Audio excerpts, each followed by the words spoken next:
Premièrement, je voulais vous remercier d'être ici parmi nous aujourd'hui, plus particulièrement la famille proche de David, pour avoir partagé cette expérience très personnelle et émotionnelle de toute évidence. Et je tiens aussi à vous féliciter pour le travail accompli à ce jour. Et je peux vous dire que justement, votre projet de loi m'a interpellée, moi aussi, à un certain regard. Donc, je vais diriger mes questions à vous, M. Berthold. Donc, je sais que la mémoire de David est au cœur de ce projet de loi. Vous l'avez dit à maintes reprises aujourd'hui. Pourriez-vous nous expliquer ce que vous espérez que cette mesure législative apportera aux jeunes Canadiens et à leurs familles? Bien sûr. Ce que je souhaite et ce qu'on a vécu, c'est un peu l'indifférence. Puis si jamais mon épouse veut ajouter, si vous permettez, gênez-vous pas, c'est un peu l'indifférence parce que ça commence par de la petite consommation qu'on ne se rend pas compte. Un joint de temps en temps, ton jeune rentre plus tard et la première fois, il revient d'un party ou d'une sortie complètement saoul.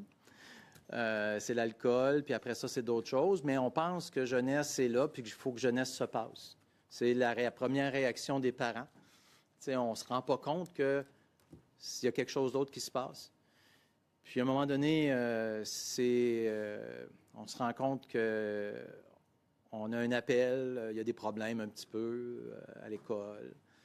À un moment donné, on reçoit un appel, le directeur a voulu fouiller sa case à l'école, mais pas rien qui l'arrête. T'sais, c'était comme, OK, on va empêcher qu'ils vendent à d'autres ou qu'ils fassent que d'autres consomment, mais pas rien pour le dire, « Hey, wow, petit gars, tu fais quelque chose de pas correct, là. » OK?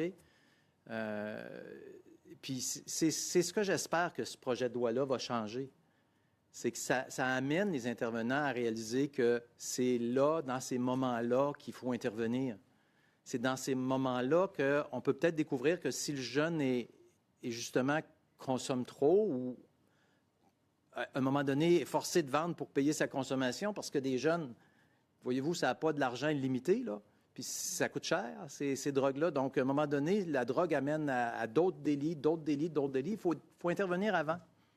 Et si on peut, par le projet de loi, sensibiliser, puis je l'ai dit, il y a un gros travail de sensibilisation qui va venir à la suite du projet de loi.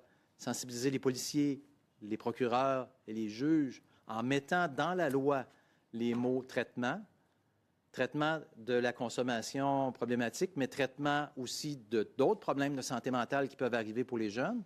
Je pense qu'on peut faire un changement, un vrai changement. Et depuis la présentation de votre projet de loi, y a-t-il eu des témoignages ou des échanges avec d'autres familles ou des rencontres avec des intervenants de première ligne ou des organismes communautaires qui ont renforcé à vos yeux ce message que vous portez dans ce projet de loi? Je vais y aller sur le côté plus personnel.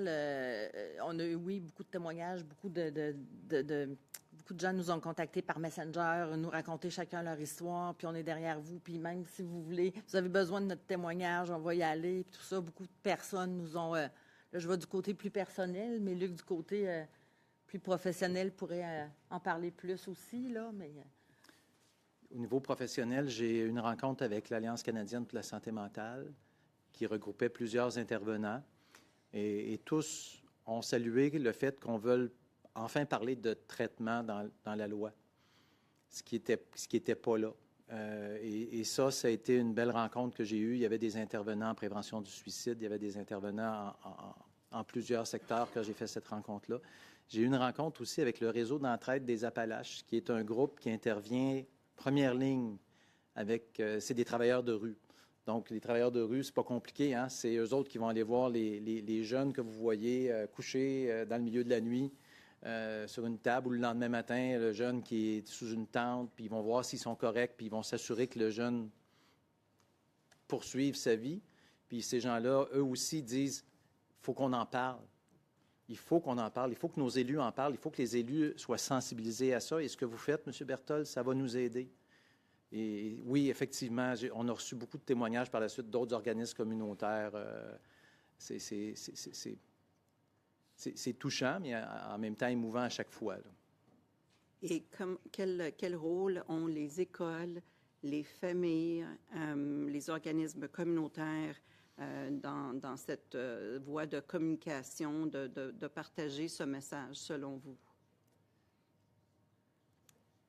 Je vais parler pour l'avenir, parce que j'ai trouvé qu'il y avait un manque de communication, particulièrement dans le cas de David, dans le passé, pour tous ces problèmes-là au secondaire. Parce que quand tu as 14 ans, les intervenants scolaires ne peuvent pas parler avec les parents. Ils n'ont pas le droit. Si le jeune ne veut pas, ben, les intervenants ne peuvent pas te parler. Exact. Donc, de 14 ans à 16 ans, Exact. on ne peut pas avoir de nouvelles, donc ils ne peuvent pas nous parler, ils ne peuvent pas nous dire que se passe ça. Et c'est là que les parents se retrouvent démunis à un moment donné, parce que nous aussi, on se retrouve qu'on ne sait pas qu'est-ce que notre jeune faisait à l'école sur l'heure du dîner, puis entre les deux, parce qu'ils ne peuvent pas nous le dire. Les premières nouvelles qu'on a, c'est notre jeune qui nous appelle, il vide ma case. Imaginez-vous comment on se sent comme parent quand c'est là qu'on est rendu déjà. C'est incroyable. Donc oui, il y a de la sensibilisation à faire dans les écoles, mais qu'est-ce que l'école aurait pu faire? Elle aurait pu appeler les policiers, mais elle ne veut pas pénaliser le jeune. Wow! C'est justement ça qu'il faut faire. Il faut intervenir. Et on pense être gentil, on pense aider, mais on ne le fait pas. Donc, il faut commencer par les écoles. Les organismes communautaires ont besoin de support, c'est évident. Mais vous savez, comme moi, quand on présente un projet de loi privé, si j'avais mis qu'on a besoin d'1 milliard, il n'y aurait pas passé sans sanction royale. Puis je ne pense pas qu'on aurait accepté de dépenser ça. Mais il faut que chacun, c'est la responsabilité de tout le monde, des familles, des écoles, de la société, des organismes communautaires, de tous les niveaux. On ne peut pas accepter au Canada de voir où est-ce qu'on est rendu aujourd'hui puis pas s'occuper de nos jeunes comme ça. Merci.